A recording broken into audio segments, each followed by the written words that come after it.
Lisa Rubin is MSNBC legal correspondent, has been watching the trial unfold from inside the courthouse.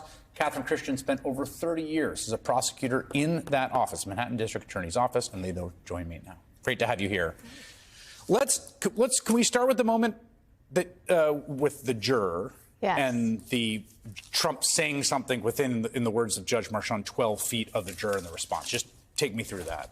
So Judge Merchan, after that juror left the stand, essentially, she was being questioned. After she left, and Judge Merchan decided he was not going to excuse her for cause, he said, I have something that I want to put on the record.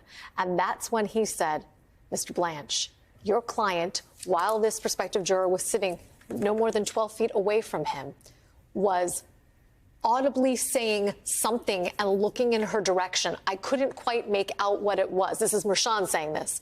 I couldn't quite make out what it was. But I want you to understand that witness intimidation will not be tolerated in my courtroom. Have a talk with your client. Again, I'm going to do my check-in that I always do, Catherine, with you, who practiced for 30 years in that office. Like, a common thing in voir dire to have the defendant, like, audibly saying things to the jurors? No, and I'm not making light of this, only the mentally unwell ones. That's the only time you see criminal defendants acting out, literally. In that kind of situation. And then it's sort of, you understand it. Right. It's someone who for some deep psychological medical reason, literally can't control themselves. Exactly. And that's really the only case. That's the only time you ever see that. I will say that having watched both E. Jean Carroll trials, the first of which Donald Trump did not attend, the second of which he did attend, there were some episodes that were reminiscent of what happened today. I don't recall them happening during jury selection themselves, but there were times when lawyers were speaking in the courtroom and he disagreed vociferously with what they were saying. And for demonstrative effect, Donald Trump pounded the table or shook his head or crossed his arms to indicate his vigorous disagreement with what was being said. And we all know how that story ended. None of the jurors were positively impacted by that performance. In fact, there were jurors in that case who I thought were not at all partial to E. Jean Carroll, who looked the other way when her lawyer, Robbie Kaplan, was closing.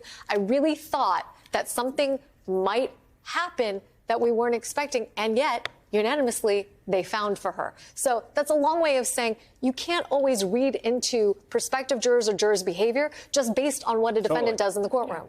So I want to start with where we are and then work backwards to how we got here. So as of today, we've got 7 jurors sworn in. Now, again, this is not my thing. It's remarkable. It seems to me so fast. Yeah, Judge Merchan is known as a fair and efficient judge. This is remarkable because this type of defendant, meaning very high profile, that people have strong opinions, this is very remarkable that he was able to, Judge Merchan, get 7 jurors, which means he only needs 5 more for the 12 and an additional 6 for the alternates. He also worked overtime today, Judge Merchan. Courts closed at 4:30. He worked to 5:30. So it shows that we're going to do this by Thursday.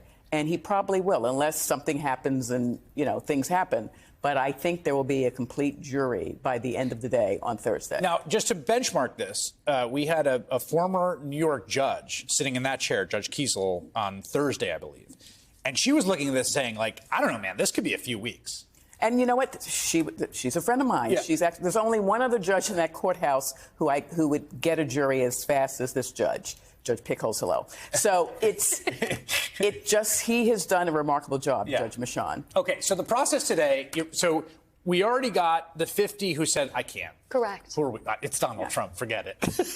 I think is probably the subtext. And even some more, right? Because there were not people who took themselves out off the top, but came back. And when they were ready to take the jury questionnaire, basically said, I thought about it overnight. I can't do it. So that's two cuts, right? Yeah. So you got like I can't do it. Then I thought about it for a night. I can't do it. Then you got the people who are like, I can do it. And then you've got this, to me, slightly comical spectacle of Trump's lawyers and legal team furiously checking out the social media profile of these people. And in a number of cases, finding, someone posted an AI video of Trump saying, I'm a dumb F word. Someone else on the day that I think the election was declared on Facebook being like, honk that horn, baby. Lots of memes about Trump being a buffoon or bad or dumb being read into court from the record of the prospective jurors. What was that like?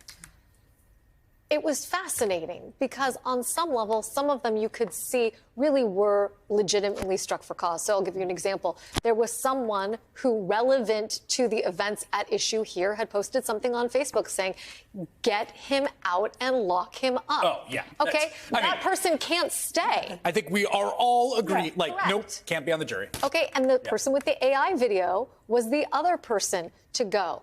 But let's talk about the woman with the horn. That woman, when she was brought in for questioning, said, well, let me put it into some context for you.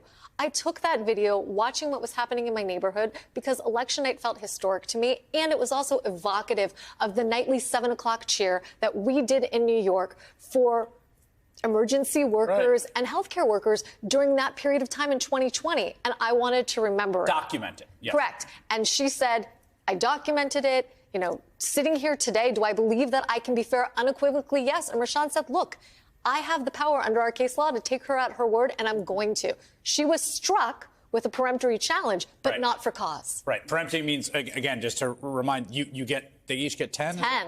Where you could just strike people for any reason. And if Trump is convicted, they will appeal on that they were denied that cause and had to use their peremptory challenge. They will lose that because Judge Merchan, as Lisa said, struck other people and didn't even wait for cause. It just says, you're gone. And also struck people who self-identified that they couldn't be fair. So there is no appealable issue, assuming Donald Trump is convicted, on the jury selection. Chris, can I point out something else, too, that's unusual about today? Because as a person who practiced primarily in federal courts, I find New York State Court voir dire, that's the questioning of the prospective jurors, fascinating because it's conducted by the lawyers. It reads like watching a focus group conducted by two different lawyers, where they're like, here are some themes that are important to me, or here's some issues I really care about. What do you think about that, juror number one? What do you think about that, juror number two? You know that Lee Greenwood song, Proud to be American? How do you like that song? You like the Lee Greenwood song?